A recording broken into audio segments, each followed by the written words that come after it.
In Haute-Savoie, unusual guest rooms have been prepared up on high.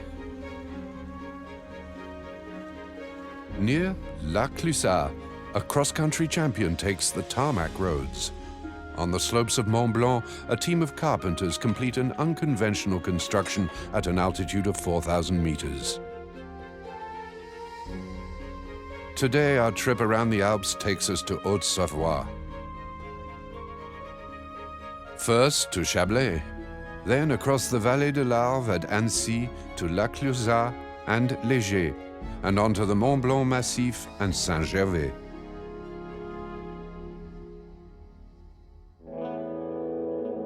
Our first stop is Chablais, on the border between France and Switzerland. This region stretches along the banks of Lake Geneva. Farms are dotted around the landscape, and economic activity is centered around its historical capital, Thonon-les-Bains. Bordering the domains of Morzine and Avoriaz is Châtel, a family-friendly summer and winter sports resort that has sprung up just below the alpine pastures at an altitude of 1,200 meters. The Fantasticable zip-wire attraction is run by Jean-Louis Troyant, slope manager at Châtel. Held securely by his safety harness, Jean-Louis checks the structure before closing for winter, flying over the hamlet of Plaine-Drance.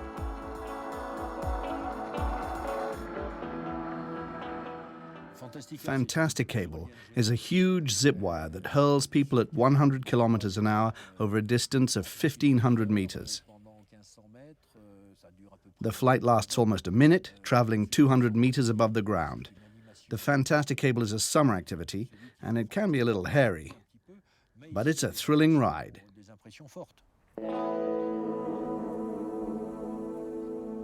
In Châtel, Jean-Louis is in charge of a team of over 30 first aid workers. Their presence is vital in summer as well as winter. During the summer months, members of the team carry out maintenance and development work on the slopes. From the end of the summer, once activities have ceased, preparations are made for winter. That's to say, anything to do with artificial snow coverage, maintenance of snow-generating machines, installation of pumps, etc. Once the tracked maintenance vehicles have been serviced and work grassing the slopes has been carried out, then we wait for the snow, and even try to hurry it along a little.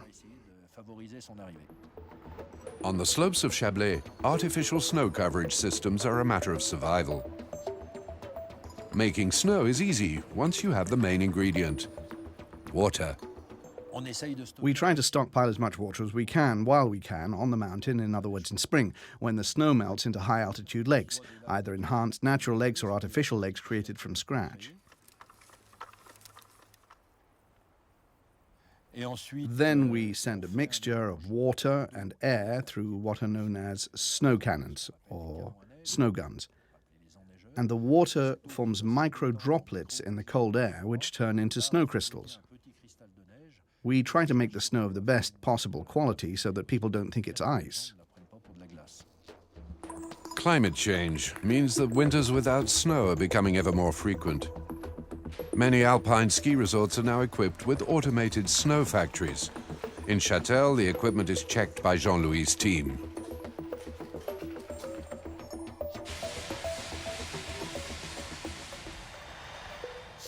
Many ski resorts would have had a disastrous winter last year without artificial snow. In Abondance Valley alone, 3,000 people would have been out of a job had the season not been rescued by artificial snow coverage.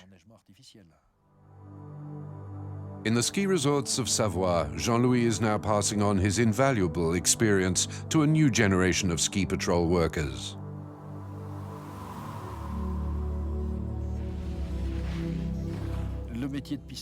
As a profession, ski patrol is both completely modern and a little traditional.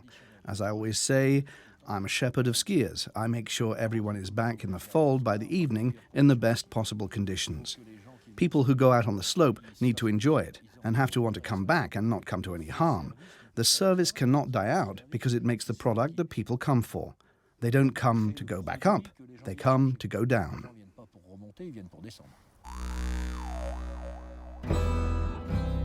We leave the grasslands of Abondance Valley and move on to Chablais, with its broad, sweeping pastures for livestock, located a few kilometers from Lake Geneva.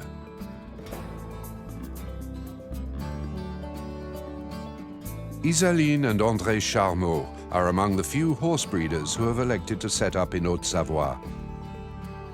André was born and bred in the area, while Isaline is Swiss. Their riding school, not far from Geneva, attracts many riders.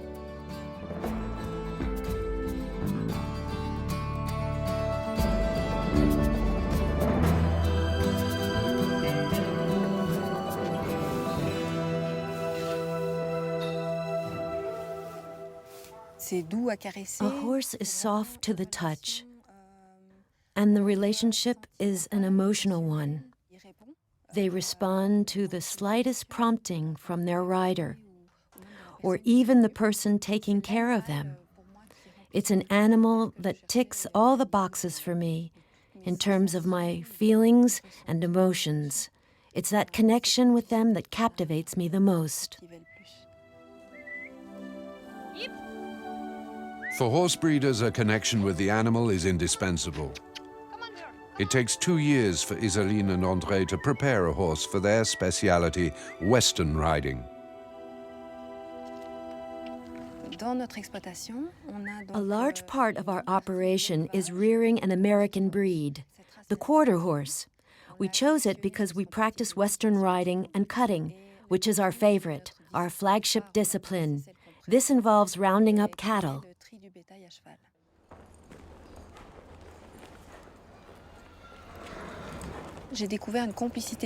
That connection was reinforced when I saw cowboys working in the United States. I thought it was so fantastic, being able to work with a horse all day long. When I first tried cutting, the sensations were really incredible. My horse took the initiative in everything I wanted it to do.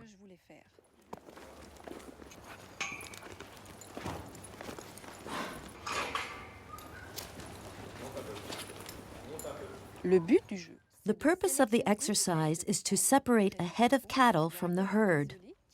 A rider places the hand usually used for riding on the neck of the horse, and the horse starts to do its job, that is, keeping a calf isolated so it can be branded or lassoed by another horseman.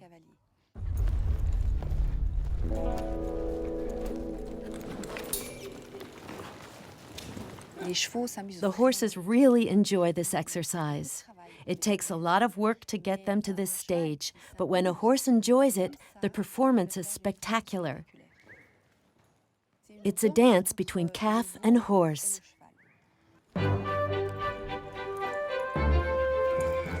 The art of cutting requires intensive training. As promoters of practical horsemanship, Isaline and André want horses to reclaim their rightful place on the livestock farms in the valleys and mountains of Chablais.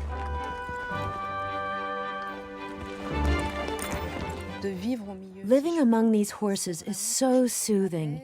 It gives me such a fulfilling life. To have found my own little heaven on earth is just fantastic.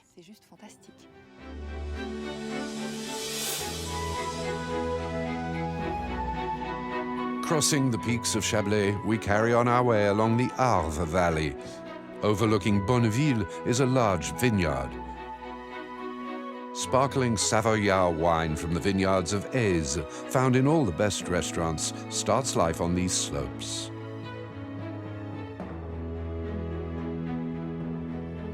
Going up the other side of the valley, we enter Le Faucigny. There are some veritable paradises nestling in this region, such as the pastures of Solaizan at an altitude of 2,000 meters. The upper end of the limestone plateau gives way to the Rocher de l'Échaud. Behind this barrier of cliff faces lies a region of fertile land irrigated by the Borne mountain stream. It runs through the villages of Grand Bornand, Entremont, and Petit Bornand-les-Glières. The village of Petit Bornand is home to the highest tree nursery in the Northern Alps. Here, across an area of 34 hectares, young trees and plants thrive on the riches of the alpine ecosystem. Growing trees at an altitude of between 800 and 1,000 meters isn't easy, but it's a challenge relished by Pascal Brissier and his partner Jean-Yves Perria. We don't try to produce anything special. We handle a comparatively basic range of plants, and we cultivate them, make them grow. But we don't try to force things. Our biggest asset is our high-altitude geographical location and the fact that we don't try to speed up the growth of plants. That's what gives them their rusticity. Pascal and Jean-Yves took over this specialized business, which was set up 60 years ago. Before a tree can be sold, it has to be cultivated for several years. Pascal mostly works on landscaping and construction. He is keen to convey his experience and his passion. We plant at regular intervals between 2 and 5 meters apart. We also have a nursery for older, taller trees of maybe 5 or 7 meters. Every year we have special requirements to fulfill. From a botanical point of view, the smaller a tree is, the better its chance of being successfully replanted. But we're not daunted. We know what we're doing.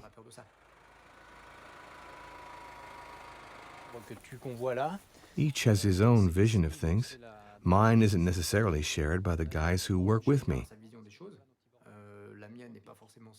But if you can convey your desire to grow trees at altitude, to solve problems, because that's what's involved, then you're already on your way. The rest takes care of itself. You're there to give guidance, not to keep secrets. You pass on your experience. Arolia pines, larch and broad-leaved trees growing in the nursery resist the harsh alpine environment, cold, wind, frost and infertile soil. Once they've reached the right size, some of these trees can be sold and replanted in the grounds of chalets at an altitude of 2,000 meters. I learnt about conifers, firs, and the one I have great admiration for now is the Swiss pine. It's kind of our mascot. It's a species that grows very slowly, one that can be taken to the highest altitudes. And as far as I'm aware, nobody else produces them in the sizes we offer. If there's one conifer I admire, it's definitely the Swiss pine.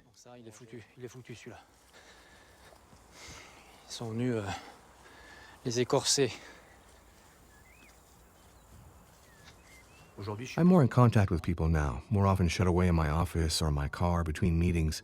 A walk around the nursery or through the forest is a way for me to relax. I start to suffer if I can't see the trees or smell them.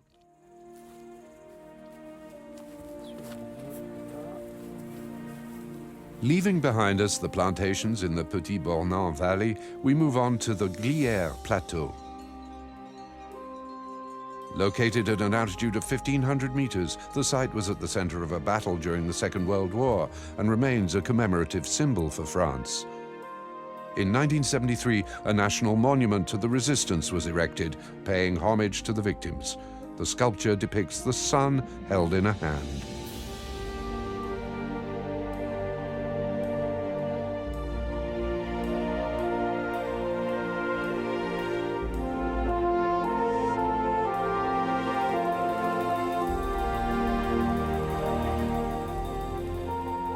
We now cross the pastures and limestone summits of the Born Mountains. Parmelan, La Dent du Cruet, and La Tournette at 2,300 meters. Down below is Annecy Lake. On the skyline, the mountains of Semnoz and the Massif of Bauge.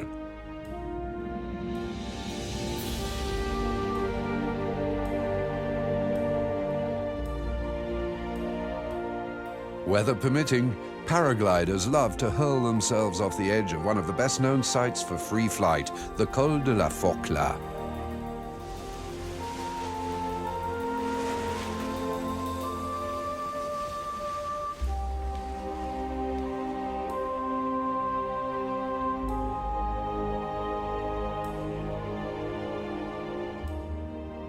On the banks of the lake stands the 200-meter-high Château de Menton-Saint-Bernard, dominating the landscape.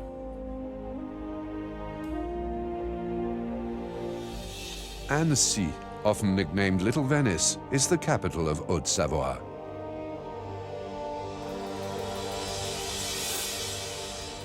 While preserving its medieval heritage, this city manages to be a bastion of innovation.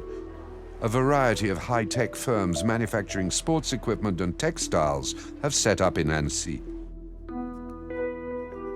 Claire Alverne is a designer.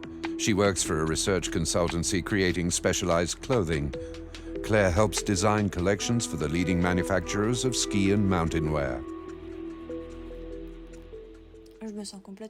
I feel absolutely free.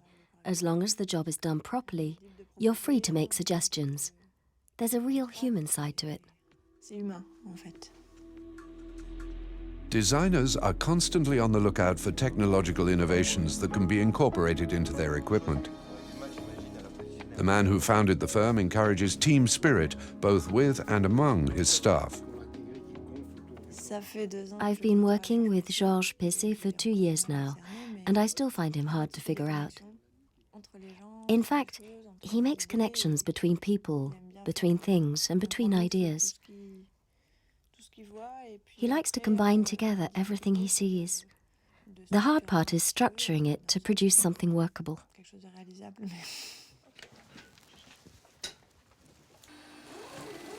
Every stage in the development of ski wear is carried out here in the workshop, from the initial sketch right up to a prototype model.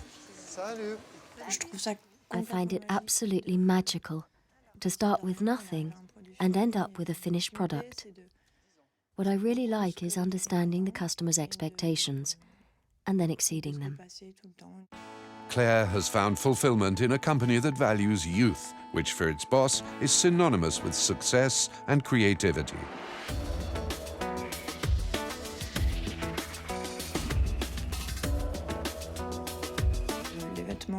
The clothes we design allow people to do things that would otherwise be impossible or very, very difficult. I'm thinking of expeditions, records, achievements, particularly in terms of freedom of movement and experience.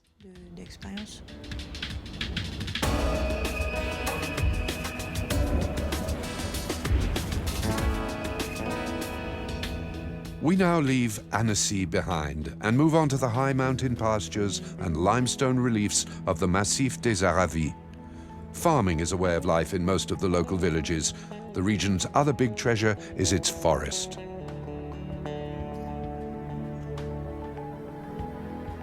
Harvesting timber at altitude demands heavy equipment, especially for the transport of felled trees. These recently cut trunks will be stockpiled for several months in the valley before being sawn up to supply the timber industry around the town of Thônes.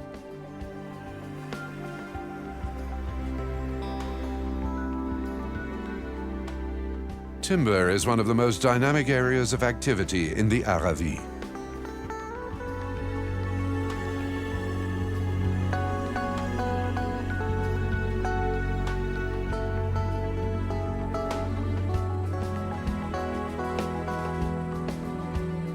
In the forests on the hills around Les Villards-sur-Thônes stand some very strange-looking houses.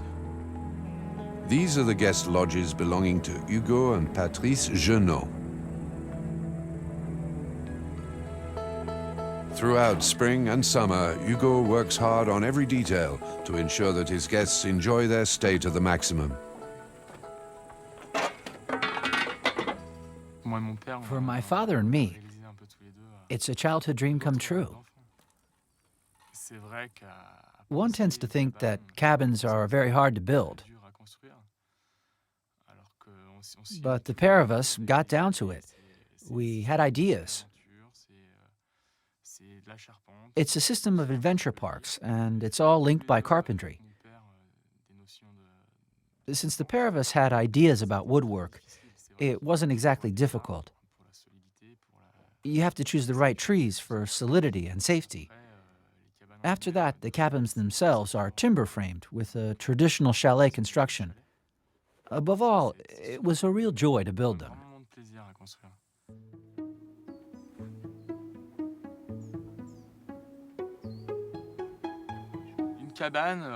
Building a cabin is pretty much a full-time job for 3 or 4 months. From start to finish, it's 4 months' work. After that, there's a little maintenance work every spring and autumn. Worn boards need to be changed, cables need to be tightened, mountains need to be loosened to allow growth without any damage to the trees. The idea is to keep the cabins up off the ground for as long as possible.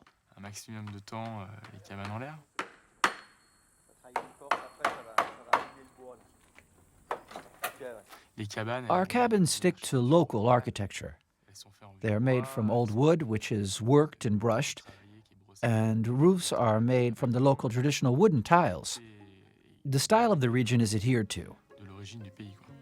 As a former top-flight sportsman, now a ski instructor in winter, Hugo has landed himself a job for the summer months. He enjoyed instant success with his holiday lets and cabins, which he calls éco-tagne. The unusual accommodation Hugo offers stands 9 meters off the ground, right in the middle of the forest. People come for the cabins, as well as for the friendly welcome and food, and the unusual setting, so close to nature. We are about 4 kilometers away from any other houses, out in the wild, in total silence. Plus, it's ecological. The food is local cuisine, made from local produce. The overall effect creates a special ambiance and energy. We try to keep it all very intimate.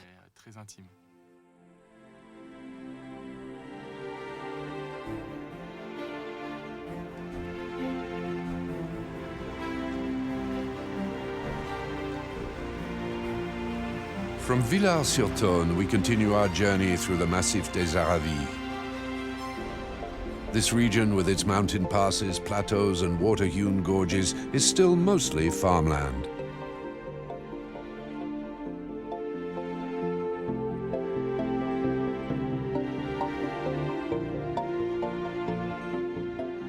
The development of winter sports resorts has certainly boosted the local economy, but it hasn't impacted too much on the landscape. By sticking with local architectural traditions, La Clusaz has preserved the look of a mountain village.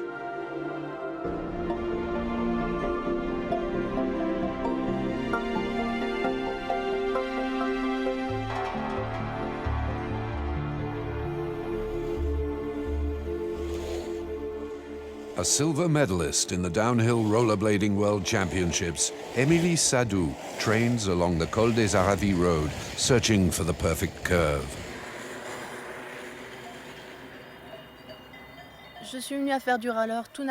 Rollerblading was a natural thing for me. It was my way of getting around, going to school, getting up the Col des Aravis. It was my sport, my daily training. Then I was lucky enough to be recruited into a team where I could skate at a higher level, and I really got into it. I'm kind of fearless, and it led me to racing in World Cups at the very highest level.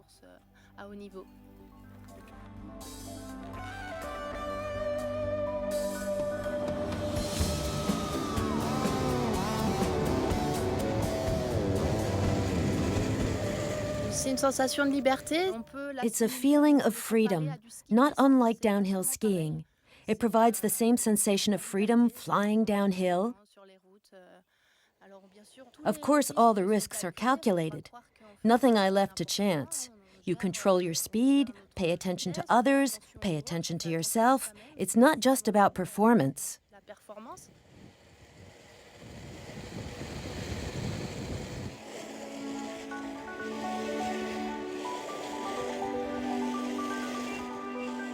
Former cross-country skiing champion Émilie excels in a wide range of sports.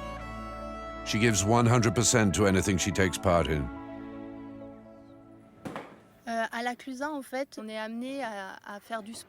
People in La Clusaz do a lot of sport. It's a matter of choice. I began with top-level cross-country skiing. Then I tried other sports. I miss team sports, So I signed up for ice hockey in La Clusaz to get some experience of team spirit and a team sport.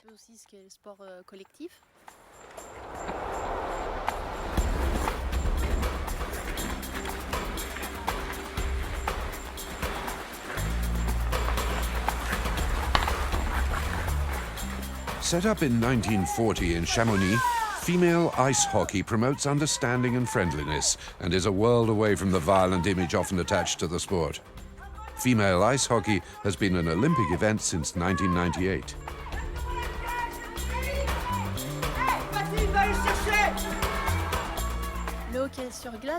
From the outside, ice hockey might seem a little violent, but played between girls, it's really nice.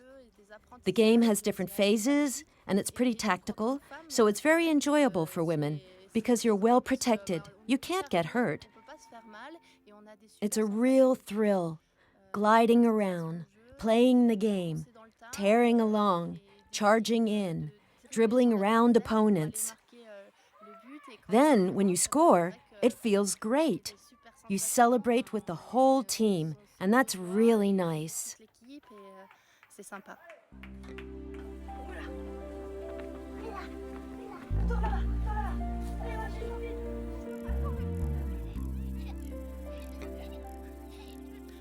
Every morning, I get up and admire the mountains all around. Then there's Lake Annecy nearby, and the city, too. So it's not as if we're in the middle of nowhere. It's pretty civilized. Most of all, though, I like being in the mountains.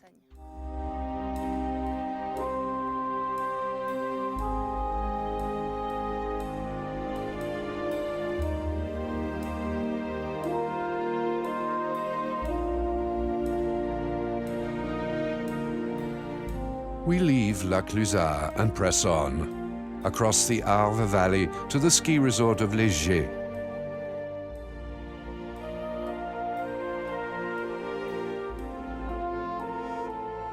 Above the town of Cluses, at an altitude of 1,000 meters, lies the village of Mont-Sassonnet, clinging to the foothills of the Bargy range. The Belvedere du Faucigny, the church dedicated to Our Lady of the Assumption, offers a spectacular view across the whole region. Across the Arve Valley, the relief of the mountain was well suited to the opening of new ski runs. Previously, the main activity around the village of Léger, located in the lower mountains, was timber. The resort now specializes in skiing in winter and mountain biking in summer, with dedicated circuits, descent tracks, cross-country, and a bike park. It's a vast and multifaceted playground that attracts a wide range of devotees of the sport.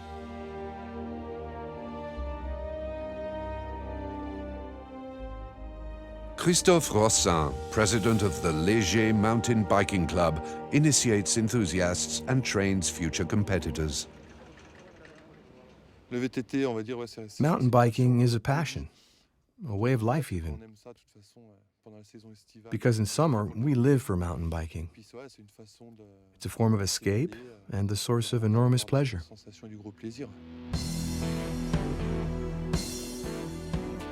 Bikes designed for riding in the mountains first appeared in the mid-1970s in the United States. Modern mountain bikes are fitted with broad, knobby tires and reinforced frames, as well as front and often rear suspension. After several years of competition, Christophe now devotes himself to the youngsters in his club.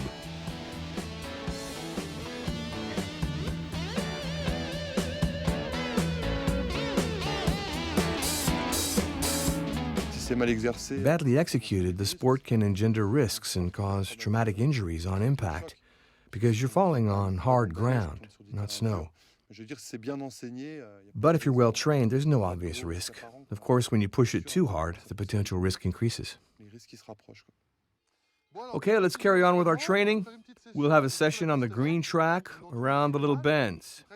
So the first rule is to remember to keep your inside pedal up and your outside pedal down to optimize grip. We'll give it a whirl and see how we get on at the bottom.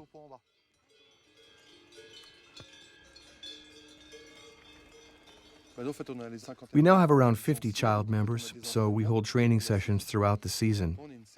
Then we have competition sessions for those who want to get up to that level and give more of their time and passion. We supervise them, schedule races, take care of their enrollment with the association, and coach them for events.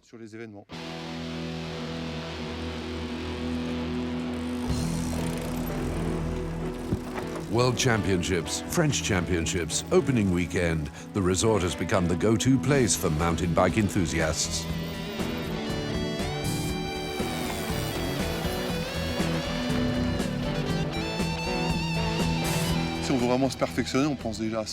If you really want to improve, you think carefully about what you're doing and study the terrain beforehand. Then later, when you're riding, you're always on your guard, reacting to what's going on. Anyone who cycles for fun can ride, say, a green track without needing a great deal of technique. Beyond that, if you want to go faster and tackle more difficult terrain, you need basic technique to enjoy it and to stay on the bike.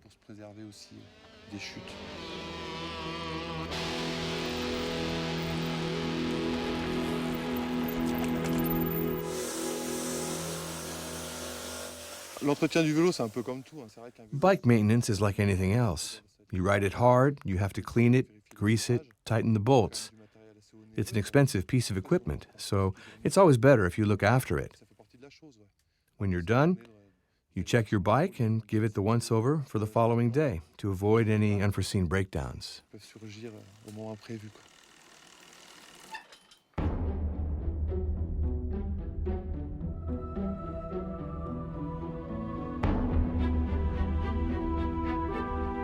We are now in the Gifre Valley, a river whose source is at the foot of Mont Blanc. The valley is closed in by the natural amphitheater of Fer à Cheval, forming a semicircle of limestone slopes several kilometers long. Rock faces from 500 to 700 meters high make up what's known as the land of waterfalls, including the Rouget, nicknamed the Queen of the Alps. This rocky amphitheater, hewn by glaciers, bears more recent traces of fluvial erosion. It is crowned by summits of almost 3,000 meters in altitude, such as the peaks of Tenneverge and Cheval Blanc, or White Horse.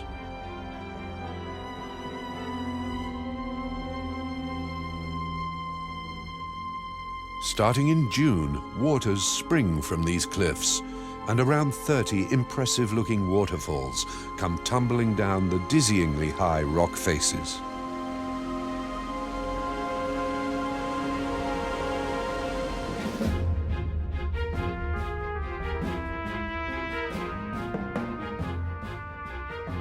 Classified as a national park, the largest mountainous amphitheater in the Alps is part of the Sixte Fer à Cheval Nature Reserve.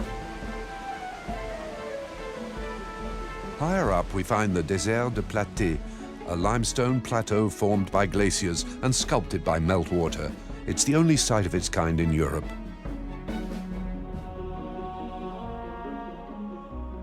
Crossing the pointed summits of the Aiguille Rouge Reserve and Montbuet, we descend the Bérard Valley to the village of Valorcine, away from the bustle of the Chamonix Valley.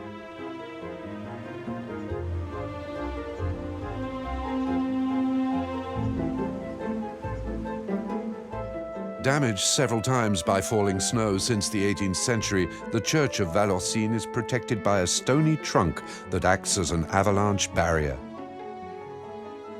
Our next port of call is on the fringes of the Mont Blanc Massif at an altitude of 2,000 meters in the little valley of Tré-les-Eaux. A native to Valorcine, mountain guide Frédéric Ancet is also a crystal gatherer.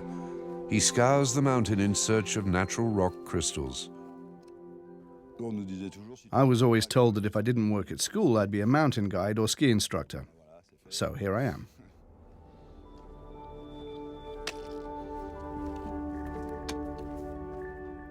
It's an inherent part of you. It isn't a career. You don't do it to earn money. I love it, the freedom of being here and showing people these wonderful places. Being a guide is a luxury now. Life is so expensive, and there aren't many real guides left. You can't afford to waste a day waiting for fine weather to scale the Dru or the Grand Jorasses. Nowadays, guides go in for canyoning, biking, canopy tours. You have to make ends meet.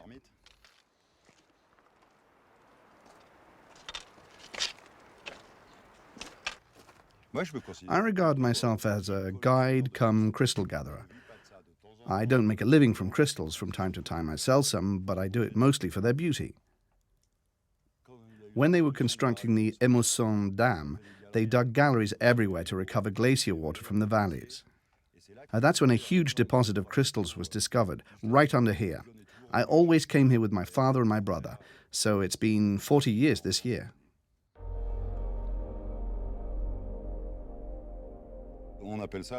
We call it picking crystals, as with mushrooms.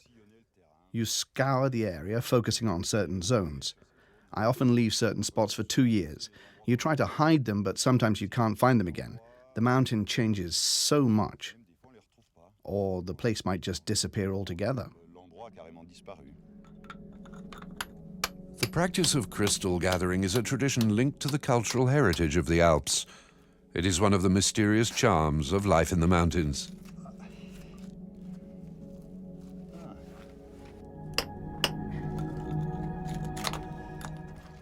You find gems in places like this. From these heaps of rubble, pebbles and earth, nature's jewels can be extracted with a chisel.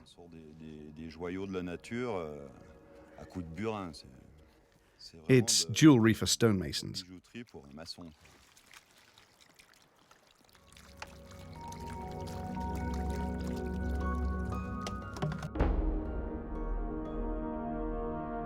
For Frederick, the melting glaciers are both a blessing and a curse. It threatens his job as a guide, but clears whole sections of mountain where he can find new crystals.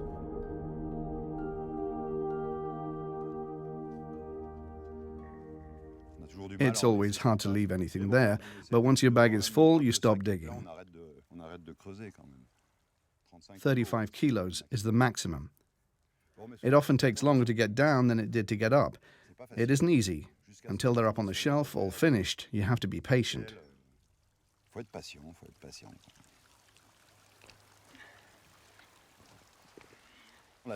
Even washed in water, a piece looks nice, but once you put them in acids, they start to look like real jewels.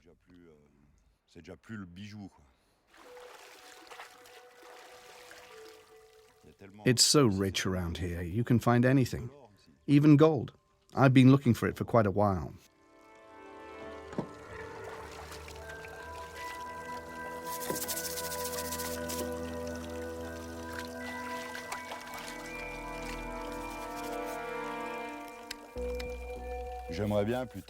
I'd like to exhibit them one day and have a place to display the beautiful pieces a lot of my crystal gathering friends have collected.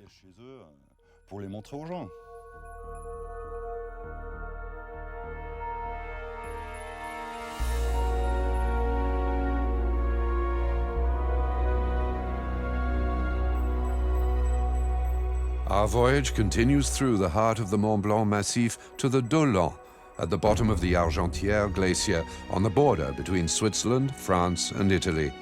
Higher up is the Aiguille Verte at an altitude of over 4,000 meters.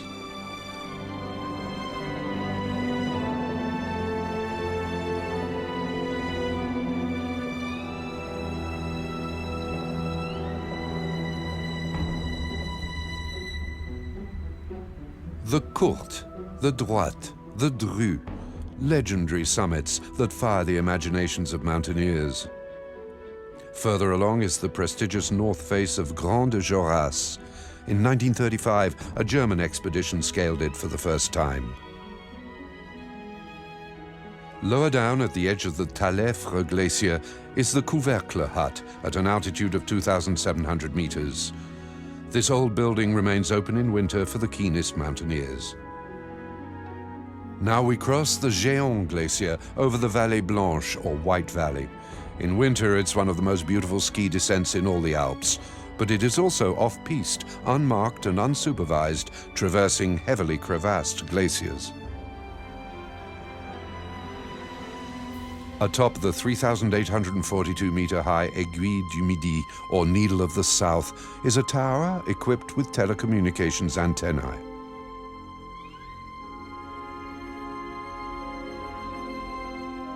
The cable car carries thousands of visitors up into the mountains. The Aiguille du Midi is also the starting point of the Vallée Blanche. The toughest way down, known as the Descente de l'Arête, is undertaken on foot with ropes and crampons. Around 20 kilometers long, this run is taken every year by skiers from all over the world, often accompanied by a guide.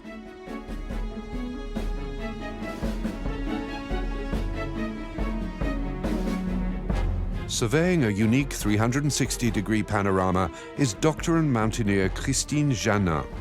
She has climbed Everest and was the first woman to reach the North Pole on skis. Far from the traditional runs, Christine enjoys the exertions of cross-country skiing.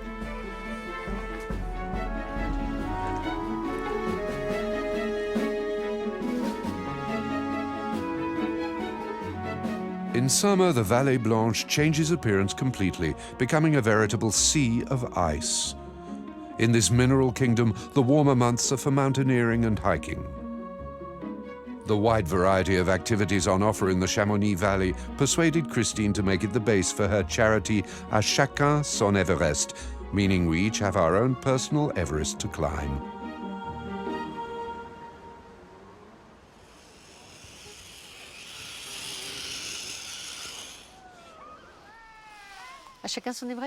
The aim of À chacun son Everest is to help children with cancer and leukemia, using the symbolism of Everest to overcome the disease.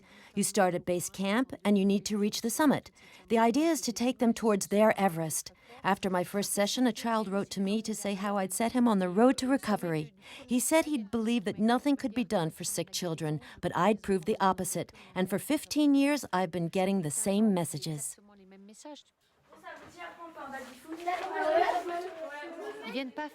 They don't come to spend time in the mountains. They use the mountain as a therapeutic tool. It's like an expedition.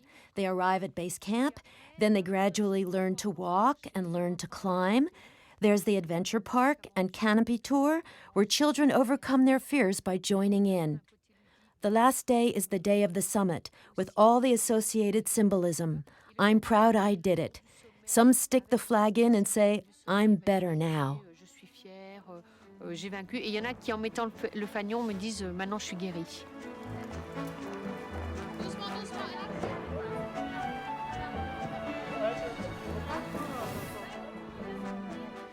What makes the job interesting is the ones who are afraid, because overcoming fear, in terms of what's inside you, in terms of self-confidence, can be a great release.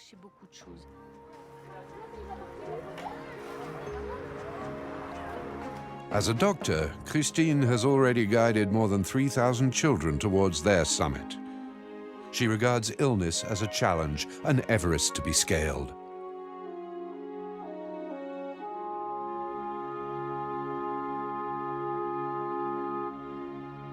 In her center, learning how to climb allows children to confront their problems and overcome their apprehension.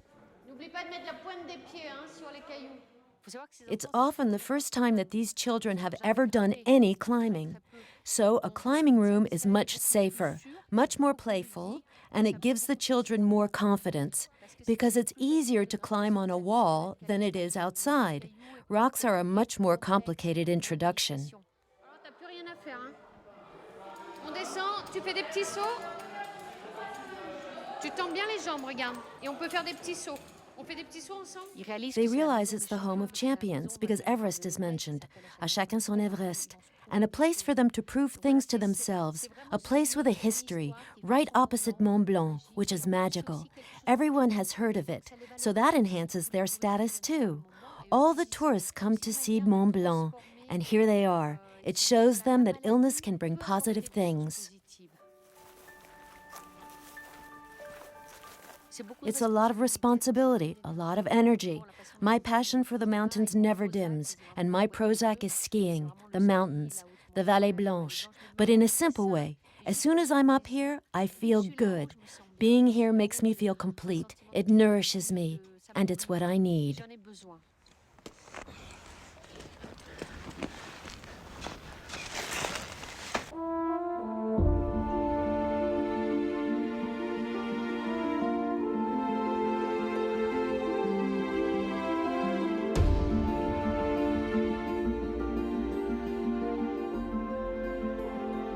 All through the 20th century, the building of alpine huts has allowed mountaineers to venture into the Mont Blanc massif. Manned in summer and sometimes spring, they're the starting point for many ascents and glacial tourism.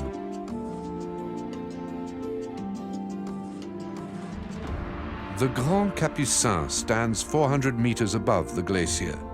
For generations, this granite obelisk has attracted the very best rock climbers.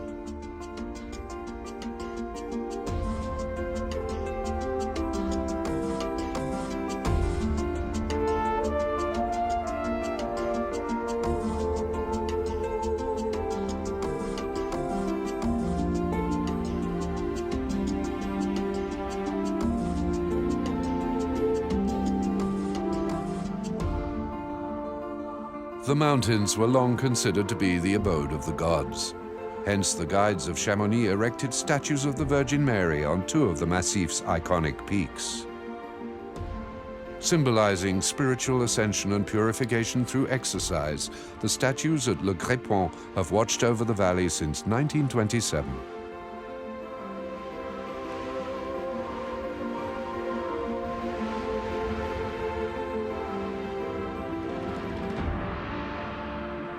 The Mont Blanc Massif, the highest mountain range in Europe, attracts hundreds of mountaineers every year.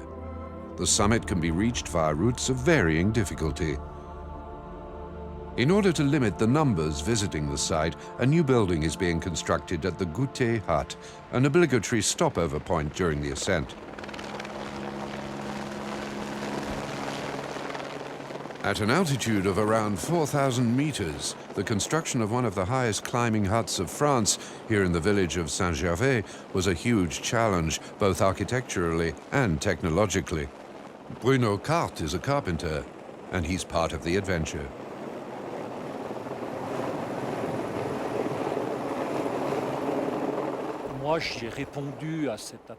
I bid for the job out of passion, because rebuilding the Goûter Hut is a symbolic act for me.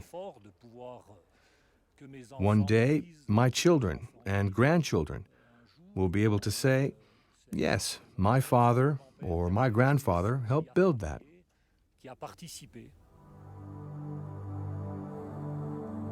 The team doesn't return to the valley to sleep during the short summer campaign, resting instead in the old shelter before returning to the construction site every morning.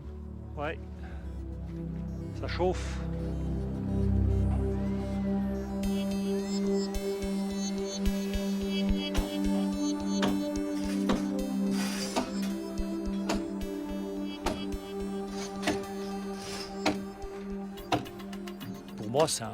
Being part of the construction of this building means a great deal to me. And it isn't just any old building. It's ovoid and structurally very complex. I had to be part of it. It's a fine project, and I had to be there, out of passion.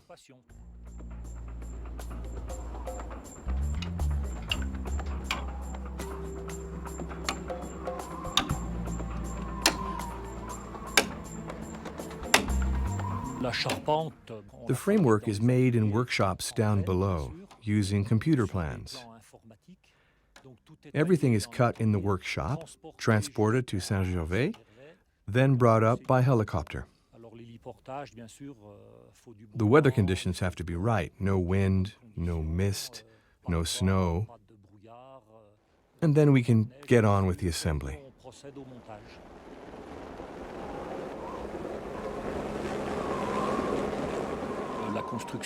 Timber constructions are the future, especially here, where weight is very important. Wood is perfect for building at altitude using helicopters.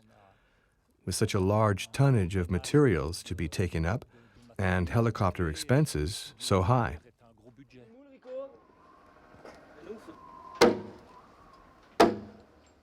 The shape is beautiful. Viewed from the valley, I think this will be much prettier than the old hut. Bruno Carte purrs with pleasure as his work takes shape. Thanks to the hard work of a wide range of craftsmen, the building of the new hut will have taken only 2 years.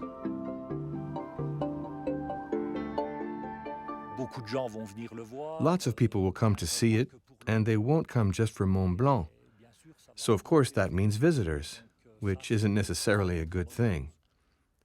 But that's Mont Blanc, and it's never going to change. Mont Blanc needs to remain pure and natural, and should be respected as much as possible.